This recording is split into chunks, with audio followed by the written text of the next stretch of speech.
Look after. Chăm sóc ai đó. We look after the neighbor's cat while they're away. Chúng tôi chăm sóc những con mèo nhà hàng xóm khi họ đi vắng. Beat yourself up. Tự trách mình. If you fail, don't beat yourself up, just try again. Nếu bạn thất bại, đừng tự trách bản thân mình, hãy thử lại. Break down. Bị hư, bị hỏng. Our cars break down because of the accident. Những chiếc xe ô tô của chúng tôi đã bị hỏng vì vụ tai nạn. Break in. Đột nhập vào nhà. Thieves broke in our office downtown and stole the computers. Kẻ trộm đã đột nhập vào văn phòng của chúng tôi ở trung tâm thành phố và lấy trộm máy tính. Break up with someone. Chia tay người yêu. After dating her boyfriend for 4 years, Erica finally decided to break up with him. Sau khi hẹn hò với bạn trai được 4 năm, cuối cùng Zico đã quyết định chia tay anh ta. Bring up something. Đề cập chuyện gì đó. She's always bringing up her health problems. Cô ấy luôn luôn đề cập đến vấn đề sức khỏe của mình.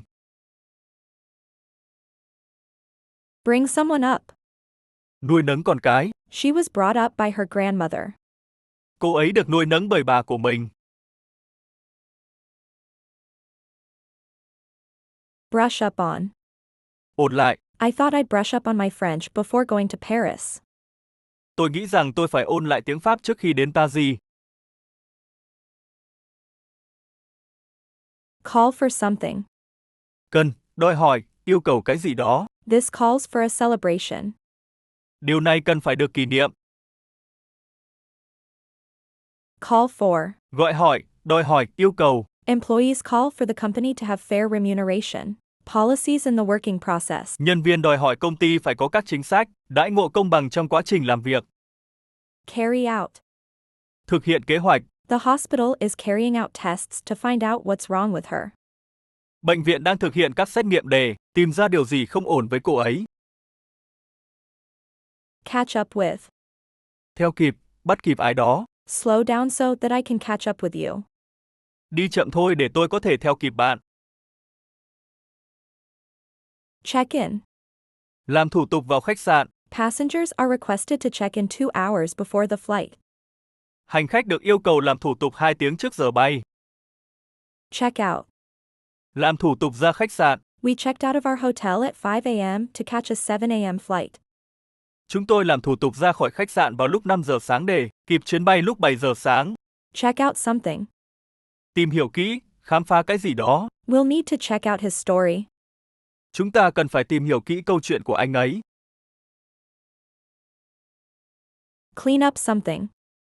Lau chùi, dọn dẹp. We'll go out as soon as I've cleaned up the kitchen. Chúng tôi sẽ ra ngoài ngay sau khi chúng tôi đã dọn dẹp xong căn bếp. Come across as. Có vẻ như là. He comes across as a bit of a bore in interview. Anh ấy có vẻ như là hơi buồn chán trong cuộc phỏng vấn. Come off. Thành công như kế hoạch. There was some sort of property deal that didn't come off. Có một số thỏa thuận về tài sản đã không được thành công như kế hoạch. Come up against. Đối mặt với cái gì đó. If you come up against difficulties, let me know and I'll help out. Nếu bạn đối mặt với sự khó khăn, hãy cho tôi biết và tôi sẽ giúp đỡ bạn. Come up with. Nghĩ ra, nảy ra ý tưởng. She's come up with some amazing scheme to double her income. Cô ấy đã nghĩ ra một số kế hoạch tuyệt vời để tăng gấp đôi thu nhập của mình. Cook up a story. Bịa đặt ra một câu chuyện. I had to cook up a story about my car breaking down. Tôi phải bịa đặt một câu chuyện rằng xe ô tô của tôi đã bị hỏng. Cool down. Làm mát đi, bớt nóng, bình tĩnh lại.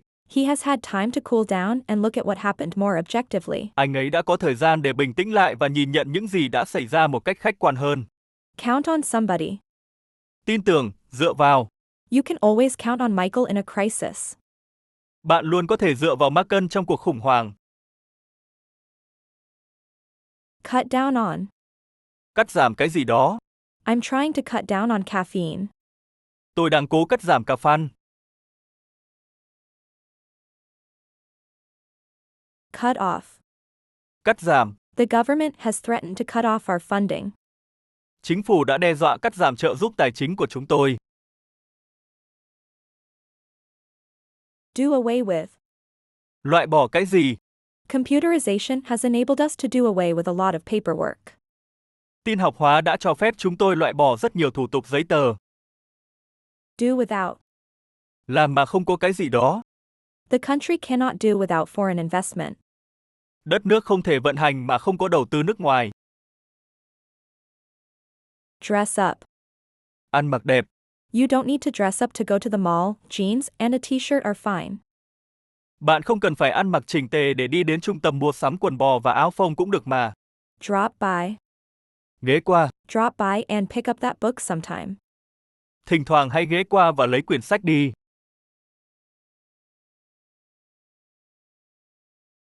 Fall down. Rơi xuống, đổ xuống. Our apple tree fell down in the storm.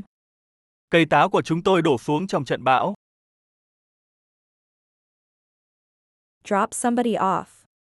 Thả ai xuống xe. We dropped passengers off at the hotel and went sightseeing. Chúng tôi thả hành khách tại khách sạn và đi ngắm cảnh. End up. Có kết cục, kết thúc. They're traveling across Europe by train and are planning to end up in Moscow.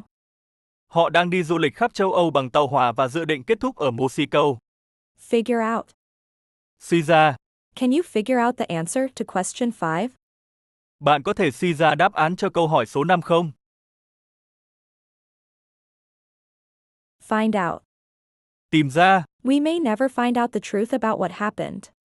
Chúng ta có thể sẽ không bao giờ tìm ra sự thật điều gì đã xảy ra. Get along with. Hòa hợp với ai? I don't really get along with my little brother. Tôi không thực sự hòa hợp với em trai tôi lắm. Get in. Tới nơi, đến nơi. The bus will get in late. Xe buýt sẽ đến nơi muộn.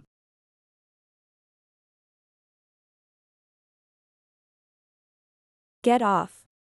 Khởi hành. If we can get off by 7 o'clock, the roads will be clearer. Nếu chúng ta có thể khởi hành vào lúc 7 giờ thì đường phố sẽ vắng vẻ hơn. Get on with. Tiếp tục làm gì? Stop talking and get on with it. Ngừng nói và tiếp tục làm việc đi.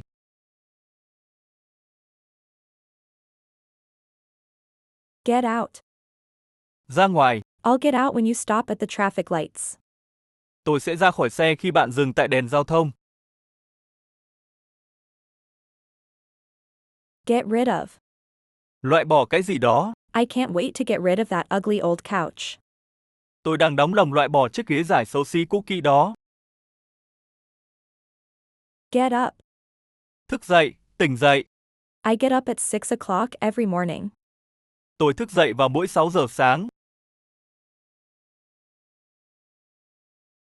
Give up. Từ bỏ cái gì đó. You'll never guess the answer. Do you give up? Bạn sẽ không bao giờ đoán được đáp án đâu, đến bạn có muốn từ bỏ không?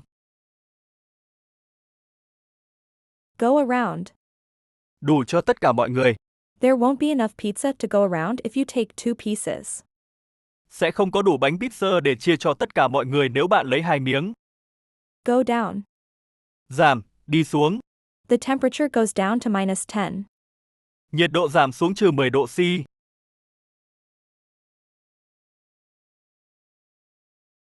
Go off. Nổ súng, bom. The bomb goes off at midday. Quả bom nổ vào giữa buổi trưa. Go on. Tiếp tục. Please go on with what you're doing and don't let us interrupt you. Hãy tiếp tục với những gì bạn đang làm và đừng để chúng tôi làm gián đoạn bạn. Go out. Đi ra ngoài chơi. Please close the door as you go out. Nhớ đóng cửa khi bạn ra ngoài chơi.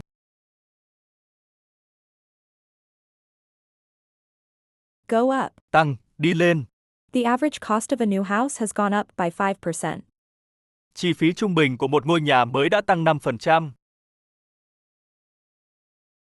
Grow up. Lớn lên. Taking responsibility for yourself is part of the process of growing up. Chịu trách nhiệm với chính bản thân bạn chính là một phần của quá trình lớn lên. Help out.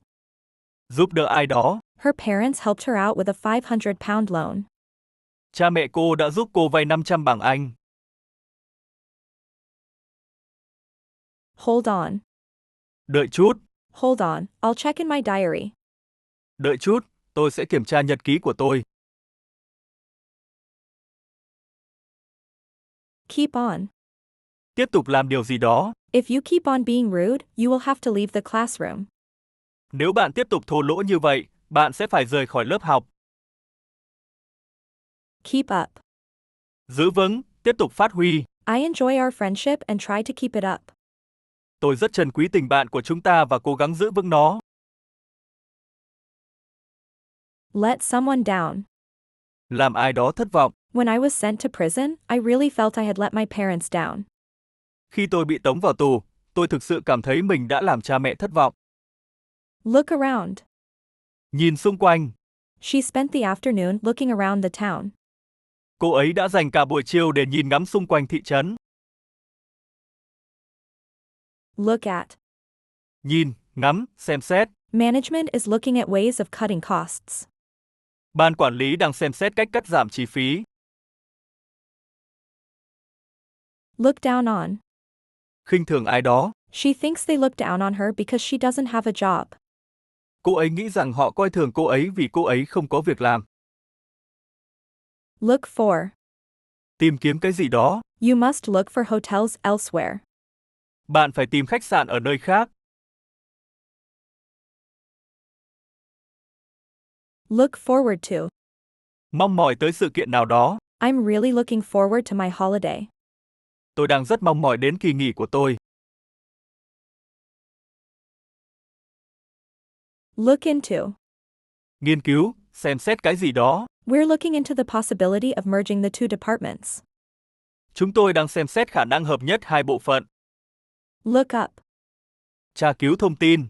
If you don't know what the word means, look it up in a dictionary. Nếu bạn không biết nghĩa của từ đó, hãy tra từ điển. Look up to. Kính trọng, ngưỡng mộ ai đó. I've always looked up to my older brother. Tôi luôn kính trọng anh trai của mình. Make something up. Bịa đặt, chế ra. I made up an excuse about having to look after the kids. Tôi bịa ra một cái cớ về việc phải chăm sóc bọn trẻ. Make up one's mind. Quyết định. I haven't made up my mind where to go yet. Tôi vẫn chưa đưa ra quyết định là sẽ đi đâu. Move on. Chuyển tiếp sang cái gì đó. I'd done the same job for years and felt it was time to move on. Tôi đã làm cùng một công việc trong nhiều năm và cảm thấy đã đến lúc phải chuyển sang một công việc khác. Pick somebody up. Đón ai đó. Whose turn is it to pick the children up after school? Đến lượt ai đón lũ trẻ sau giờ học. Pick something up. Nhặt cái gì đó lên. If you stoop down to pick something up, the driver may not see you. Nếu anh cúi xuống để nhặt cái gì đó lên thì người tài xế có lẽ đã không nhìn thấy anh. Put somebody down. Hạ thấp ai đó. Why did you have to put me down in front of everybody like that? Vì sao bạn phải hạ thấp tôi trước mặt tất cả mọi người như vậy? Put somebody off. Làm ai đó mất hứng, không vui. I was put off by his appearance. Tôi đã bị mất hứng bởi sự xuất hiện của anh ta. Put something off. Trì hoãn việc gì đó.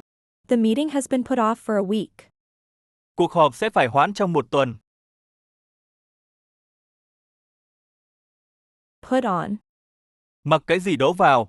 Put your shoes on, we're going out. Đi giày của bạn vào đi đến chúng ta sẽ ra ngoài bây giờ. Put something away. Cất cái gì đó đi. Put your toys away now. Cất ngay đồ chơi của bạn đi.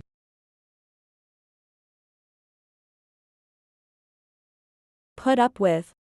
Chịu đựng ai cái gì đó. I can put up with the house being messy, but I hate it if it's not clean. Tôi có thể chịu đựng được việc nhà bừa bộn, nhưng tôi ghét nó nếu nó không sạch sẽ. Run into. Tình cờ gặp. Graham ran into someone he used to know at school today. Graham tình cờ gặp một người mà anh ấy quen ở trường hôm nay. Run out of. Hết, cạn kiệt cái gì đó. They have run out of ideas. Họ đã cạn kiệt ý tưởng. Set somebody up. Gài tội ai đó. There have been reports recently of scam artists trying to set customers up. Gần đây đã có báo cáo về những kẻ lừa đảo, cố gắng gài bẫy khách hàng. Set up. Thành lập, tổ chức cái gì đó. She plans to set up her own business. Cô ấy dự định thành lập doanh nghiệp của riêng mình. Settle down. Ổn định cuộc sống. Eventually, I'd like to settle down and have a family, but not yet. Cuối cùng, tôi muốn ổn định cuộc sống và có một gia đình, nhưng chưa phải lúc này. Show off. Khoe khoang. She only bought that sports car to show off and prove she could afford one. Cô ấy chỉ mua chiếc xe thể thao đó để khoe khoang và chứng minh rằng mình có đủ khả năng mua một chiếc. Show up. Xuất hiện. The virus does not show up in blood tests. Virus không xuất hiện trong các xét nghiệm máu. Slow down. Chậm lại, làm chậm lại. The car slowed down, then suddenly pulled away. Chiếc xe đi chậm lại rồi đột ngột lao đi. Speed up. Tăng tốc. This drug may have the effect of speeding up your heart rate. Thuốc này có thể có tác dụng phụ là làm tăng tốc độ nhịp tim của bạn. Stand for. Viết tắt cho. VAT stands for Value Added Tax. VAT là viết tắt của Value Added Tax. Take away. Lấy đi, mang đi. Take these chairs away, we don't need them. Mang những chiếc ghế này đi đến, chúng tôi không cần chúng. Take off. Cất cánh. The plane takes off at 8:30 a.m. Máy bay cất cánh vào lúc 8:30 phút sáng. Take something off. Lấy cái gì đó xuống, cởi bỏ cái gì đó. He takes off his shoes and comes into his room. Anh ấy cởi giày và bước vào trong phòng. Take up. Bắt đầu một sở thích, công việc. Have you ever thought of taking up acting? Bạn có bao giờ từng nghĩ đến việc bắt đầu học diễn xuất chưa? Talk somebody into something. Dụ, thuyết phục ai đó làm gì. He's against the idea, but I think I can talk him into it. Anh ấy phản đối ý kiến, nhưng tôi nghĩ rằng tôi có thể thuyết phục anh ấy. Tell off. La mắng. The teacher tells me off for swearing. Giáo viên la mắng tôi vì đã chửi thề. Turn around. Đảo ngược tình thế, xoay chuyển tình hình. The new management team turned the ailing company around in under 6 months. Đội ngũ quản lý mới đã xoay chuyển. Công ty suy yếu trong vòng chưa đầy 6 tháng. Turn down. Từ chối. He offered her a trip to Australia, but she turned it down. Anh ấy đề nghị cô ấy cùng đi du lịch đến Úc nhưng cô ấy đã từ chối. Turn off. Tắt. Remember to turn off the gas, please. Làm ơn hãy nhớ tắt bình ga. Turn on. Bật. I want to turn on the television. Tôi muốn bật chiếc tivi lên.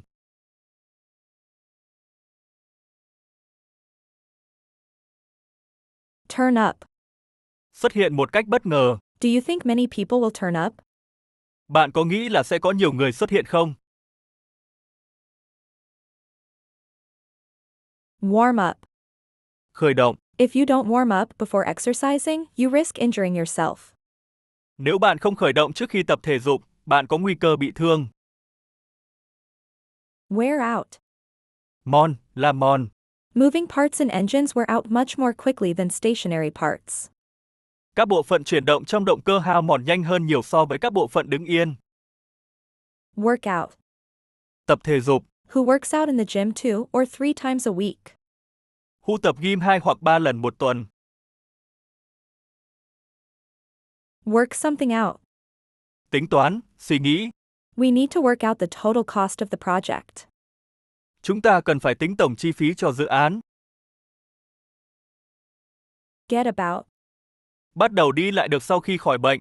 She didn't get about much after her operation. Cô ấy không thể đi lại nhiều sau cuộc phẫu thuật. Back someone up. Ủng hộ, hỗ trợ. My family backed me up throughout the court case. Gia đình tôi đã ủng hộ tôi trong suốt phiên tòa.